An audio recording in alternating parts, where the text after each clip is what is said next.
श्रीमद् भागवत साप्ताहिक कथा के 5वें दिन के उपाख्यान में दशम स्कंध का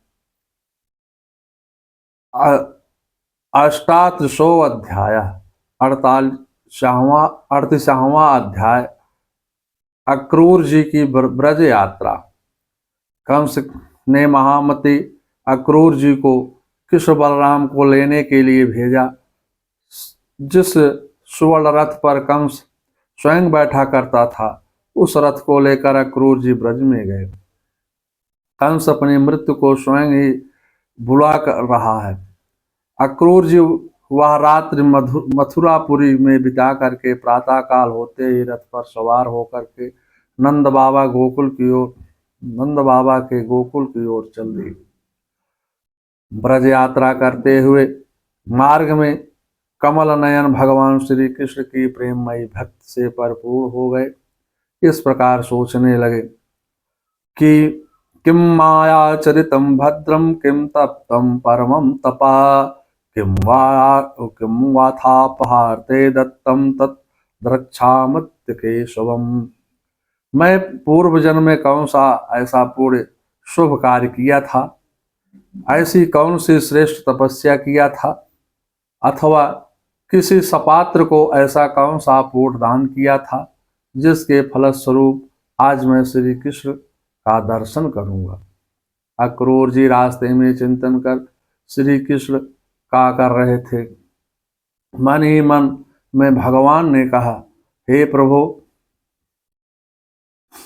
मन ही मन भगवान से कह रहे थे, हे प्रभु, मैं अधम पापी आपकी शरण में आ रहा हूँ, मुझे अपना कर मेरा जन्म सफल कीजिए।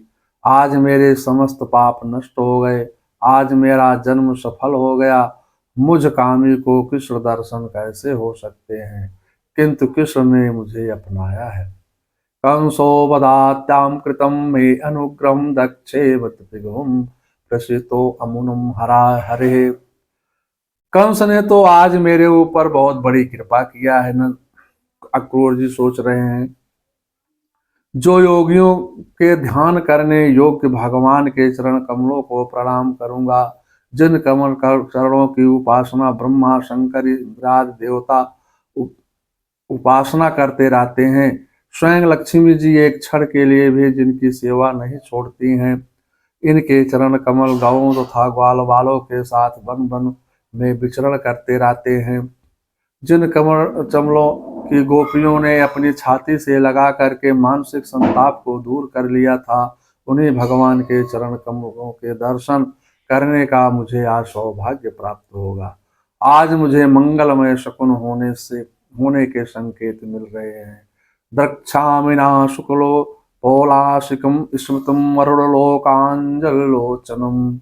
अवश्य ही मुझे भगवान की दिव्य झांकियों के दर्शन होंगे।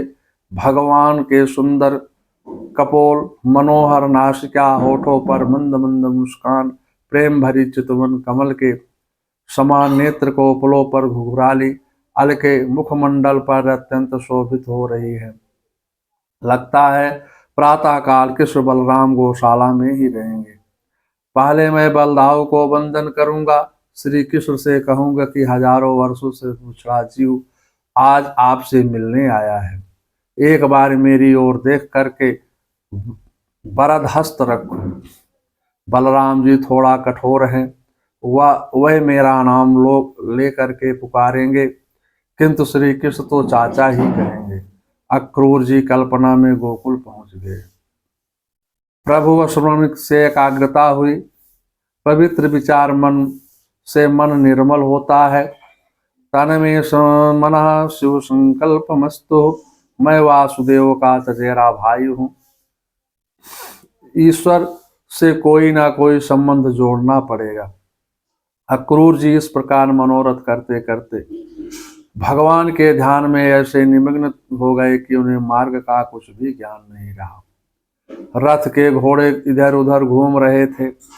शाम को भगवान के चरण चिन्हों को देख करके सोचने लगे, यह वही दुर्लभ रज है। ऐसा सोचकर उसी रस में लौटने लगे। उसके बाद अक्रूर जी प्रेमावेग से अधीर होकर के रथ से कूद पड़े और भगवान बलराम को देखकर चरणों के साष्टांग साष्टांग लेट गए। पापातम चरणों पांदे दंडवतम राम कृष्णयो। अक्रूर जी कहने लगे, हे प्रभु, मैं पतित हूँ, आप पतित पावन हैं। दंडवत प्रणाम करते अक्रूर जी गौशाला में आए। गला रुध गया। अक्रूर जी भगवान को देख करके प्रेमातिरेक्त में निमग्न हो गए। भगवान ने अक्रूर जी को काका का करके संबोधित किया। शंकराश्च प्रणमोतुम महात्मनाम ग्रेतम पाणिना पाणेय नित्यशानजो गृहम्। इसके बाद जब वह परम यशस्वी बलराम जी के सामने विनती भाव में खड़े हो गए, तब उन्होंने उन्हें गले से लगाया। उनका एक हाथ कृष्ण ने पकड़ा, दूसरा बलराम जी ने पकड़ा। फिर दोनों भाई उन्हें घर ले गए। गौशाला में अक्रूर जी नंद के घर आए। नंद जी ने सुखपूर्वक पलंग पर बैठ करके आदर सत्कार किया। पलंग पर बैठा करके आदर सत्कार किया। भगवान के प्रसन्न होने से संसार की कोई वस्तु दुर्लभ नहीं होती है। सायंकाल में भोजना से निवृत्त होकर के नंद जी ने अक्रूर जी से कहा, हे अक्रूर जी, उस दुष्ट कंस के राते आप लोगों के कुशल मैं क्या पूछूं, जिसने अपने भांजों तक भी नहीं छोड़ा। आपको आने में कष्ट हुआ होगा, हम आपकी क्या सेवा करें। इस प्रकार नंद बाबा की मधुर एवं प्रेमा युक्त मधुर वाणी सुनकर अक्रूर जी का सारा मार्ग का भ्रम थकावट दूर हो गया। इत्थं शृणु नित्यां वाचं नंदे सुभाषितम् अक्रूरं परिपृष्टेन जहवा वद्य परिश्रमम्। श्रीमद्भागवत साप्ताहिक कथा के 10वें स्कंध का 88वां अध्याय समाप्त होता है। अथ कोनचत्वारिंशो अध्याय 39वां अध्याय श्री कृष्ण बलराम का मथुरा गमन। महामते अक्रूर जी के गोकुल पहुंचने पर कृष्ण बलराम के अत्यधिक स्वागत सत्कार किया। उनको सुंदर पलंग पर बैठाया। भगवान के मुखारबिंद के दर्शन करके संपूर्ण इच्छाएं पूर्ण हो गई। भगवान के प्रसन्न होने पर संसार की कोई भी वस्तु दुर्लभ नहीं रह जाती है। सायंकाल में भोजनोपरांत भगवान ने अक्रूर जी से पूछा, हे तात, ब्रज में आपका आगमन किस प्रकार से हुआ है। मथुरा नगरी में हमारे समस्त बंधु बांधव मामा कंस कुशल से तो हैं। मामा कंस तो कुल में भयंकर रोग के रूप में बढ़ते जा रहे हैं। हमारे कारण हमारे पिता को कितना कष्ट भोगना पड़ रहा है। मामा कंस ने उनको कितनी भयंकर यातनाएं दी है। उनके पुत्रों का मरण हुआ है। दृष्टादम दर्शनम स्वाहम महत्तम सौम्यम कंचितम। आज आपके दर्शन करके हम बहुत शांति का अनुभव कर रहे हैं। भगवान के पूछने पर अक्रूर जी ने कंस का पूरा संदेह अद्योपांत सुनाया। साथ ही कंस की क्रूरता, वसुदेव को मारने की योजना आज सभी समाचार अक्रूर जी ने भगवान को सुनाए। इसके बाद भगवान श्री कृष्ण कंस का संदेश नंद बाबा को सुनाया। नंद बाबा ने मथुरा में धनुष यज्ञ की सूचना ब्रजमंडल में मुनादी के द्वारा प्रसारित करवा दिया। नंद बाबा ने सबको सूचना भेजी कि कल समस्त ब्रजवासी मथुरा गोरस तथा भेंट सामग्री लेकर के धनुष यज्ञ में सम्मिलित होंगे। कृष्ण बलराम को बुलाने के लिए कंस ने अपना सुवर्ण रथ भेजा है। यह समाचार जैसे ही गोपियों ने सुना, तुरंत नंद बाबा के भवन में एकत्रित हो गई और बड़ी दुखी हो गई। भगवान की लीलाओं की याद करके विरह में व्याकुल होकर के एक साथ रुदन करके कहने लगी, ओ विधातास्तस्सुम नाक्वश्चित् दया संयोज मैत्रा प्रेण देहिना। धन्य हो हे विधाता, तुम सब विधान तो करते हो, परंतु हमारे हृदय में दया का लेश मात्र भी नहीं भाव नहीं है। पहले तो सौहार्द और प्रेम से जगत कि प्राणियों के को आपस में मिलाते हो, परंतु भी उनकी अभिलाषाएं पूरी भी नहीं हो पाती हैं और व्यर्थ ही अलग अलग कर देते हो। यह खिलवाड़ बच्चों के खेल की तरह व्यर्थ है। तुम हमारे सुंदर श्याम सुंदर के मुख कमल को हम से ओझल कर रहे हो। हम किसका आश्रय लेकर के शोक दूर करेंगे। अब तो मथुरा की स्त्रियों के नेत्र सफल हो जाएंगे। गोपियाँ क्रूर की तरफ संकेत करके आप आपस में कहने लगी, इस क्रूर का नाम अक्रूर किसने रख दिया है। यह हमें धीरज भी नहीं बढ़ाता है और आश्वासन भी नहीं देता है। सचमुच ऐसे क्रूर पुरुष का अक्रूर नाम ही नहीं होना चाहिए था। यह हमारे प्राणधन को हम से दूर ले जा रहा है। आज विधाता सर्वथा हमारे प्रतिकूल चेष्टा कर रहा है। चलो सखी, हम स्वयं ही चल करके अपने प्राण प्यारे सुंदर श्याम सुंदर को रोकेंगे। अब हमें कुल वृद्ध जनों की परवाह नहीं है। एवं विभ्रम विरात्रम भृशम ब्रजवास ब्रज स्त्रियम कृष्णम विश्वात्मना सह। सुखदेव जी कहते हैं, हे राजन, गोपियों वाणी से तो इस प्रकार कह रही हैं, परंतु उनका एक एक मनोभाव कृष्ण का श्री कृष्ण का स्पर्श आलिंगन कर रहा था। वह पीड़ा से व्याकुल हो गई और लज्जा त्याग करके हे गोविंद, हे दामोदर, हे माधव इस प्रकार ऊंची आवाज से पुकार पुकार करके सुललितम स्वर से रुदन करने लगी।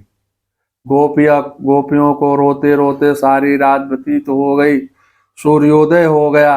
अक्रूर जी संध्या वंदन आदि कर्मों से निवृत्त होकर के रथ पर सवार होकर के उसे मथुरा की तरफ हाँक कर ले चले।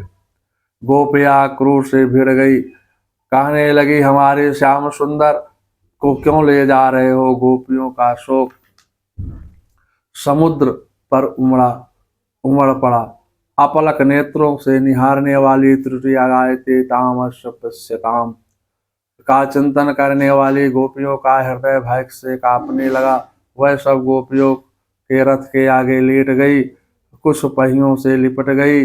नंद बाबा आदि गोप भी दूध दही मक्खन घी आदि से भरे मटके और भेंट की बहुत सी सामग्रियां लेकर छकड़ों पर चढ़कर पीछे पीछे चलने लगे। भगवान ने गोपियों का शीघ्र ही वापस लौटने का आश्वासन दिया। सत शांतवस्त्यामाशं प्रेमा रस्यइदं दौत्तिके। गोपियों ने जब तक रथ की ध्वजा और पहियों से उड़ती हुई धूल दिखती रही, तब तक उनके शरीर चित्र लिखित से वहीं ज्यों के त्यों खड़े रहे। अंत में निराश होकर के घर वापस लौट आए। अनुप्रास्त पितुतो आत्मनम लेखान एव पलक्षिता। पूरा ब्रजमंडल उदास हो गया।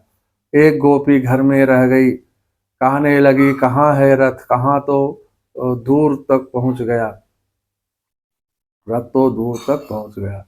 रोड़ी यशोदा चेत हो गई। रोड़ी यशोदा से कहती है, हे यशोदा अंदर चल। यशोदा बोली, जिस घर में कृष्ण नहीं वह घर श्मशान तुल्य है।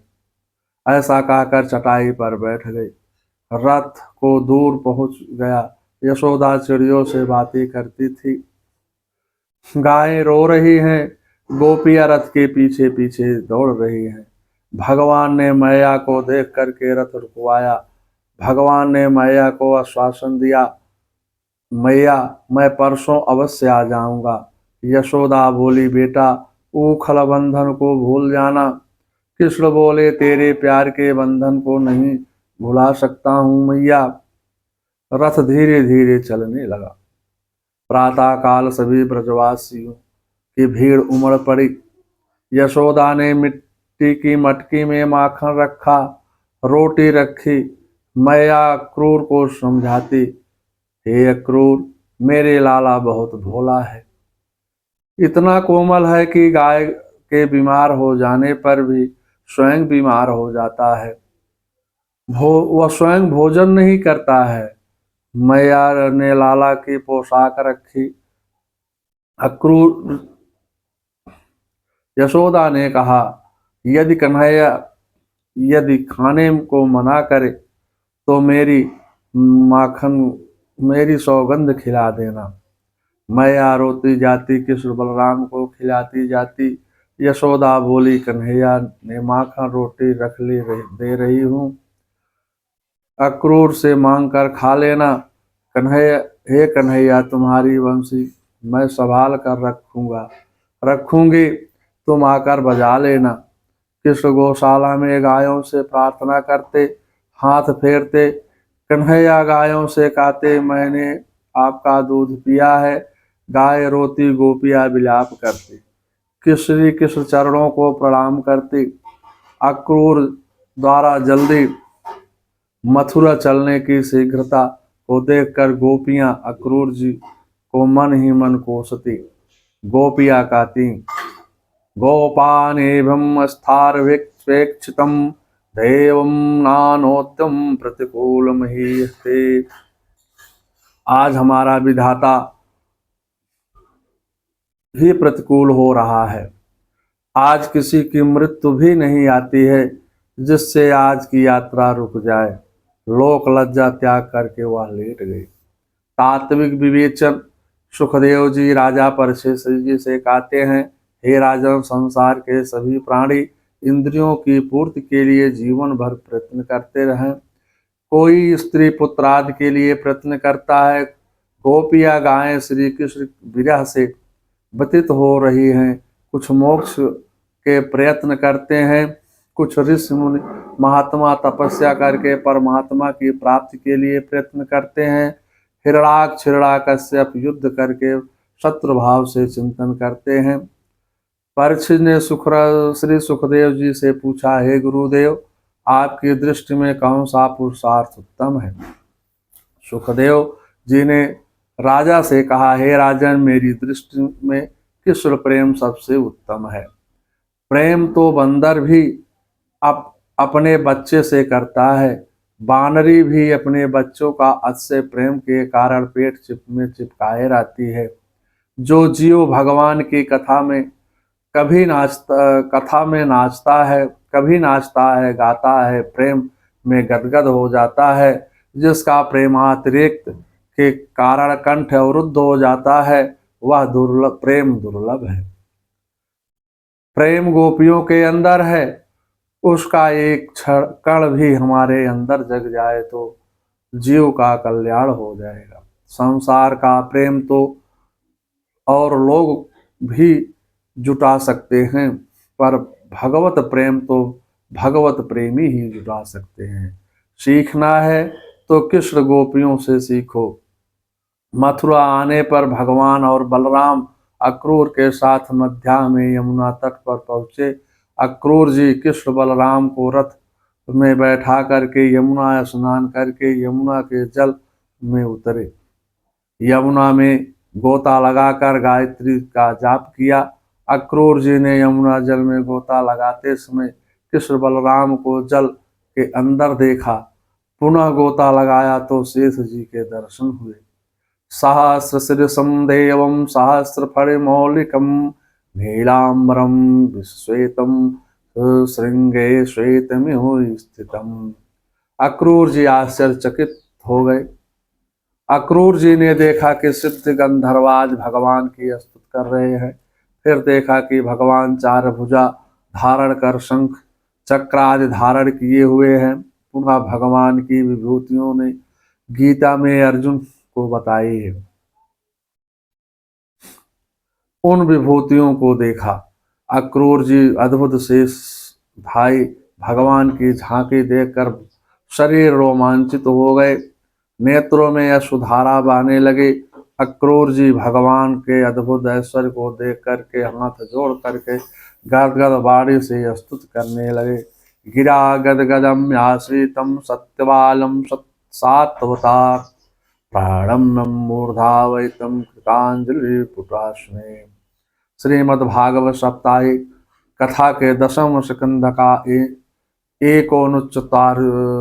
चत्वारिशम 39वां अध्याय समाप्त होता है। मंगलम भगवान विष्णु मंगलम गरुड़ाध्वजा मंगलम पुंडरीकाक्षाय मंगलाय तनोहरि।